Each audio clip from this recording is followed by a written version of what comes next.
Rated E for everyone. Welcome to the Gin Rummy Tips and Strategies Guide. My name is Christine Catley, Associate Brand Manager of Gin Rummy on XBLA.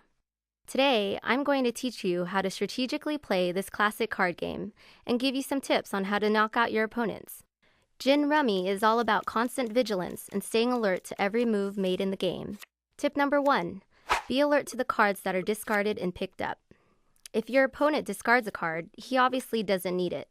Always be aware of what cards are thrown away into the discard pile. Here, your opponent just threw a 10 of hearts, and now it's your turn. Based on the cards that you have in your deadwood, you should discard the 10 of spades, since you know that your opponent will most likely not pick it up. Tip number 2, draw from the stockpile whenever possible.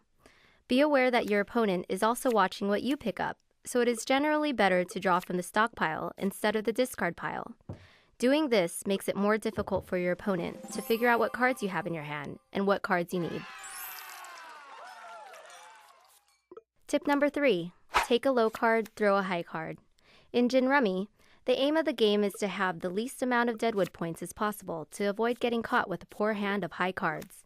When you suspect an imminent knocking from your opponent, it may be worth drawing a low card from the discard pile and throwing any of your high-value deadwood so that you can come closer to knocking before he does. Here, we've been playing for several hands now, and I have a deadwood score of 33 points.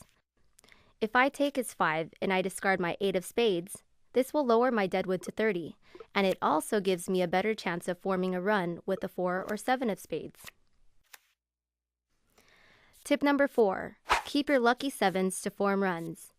Middle cards such as 5, 6, 7, 8 are more important than low cards or face cards because they can be used in more variations of sets or runs. For example, an ace is a good card to have because it is only worth 1 point, but that ace can only form a run with a 2-3. The 7, on the other hand, can be used in the most combinations as compared to any other card in the deck.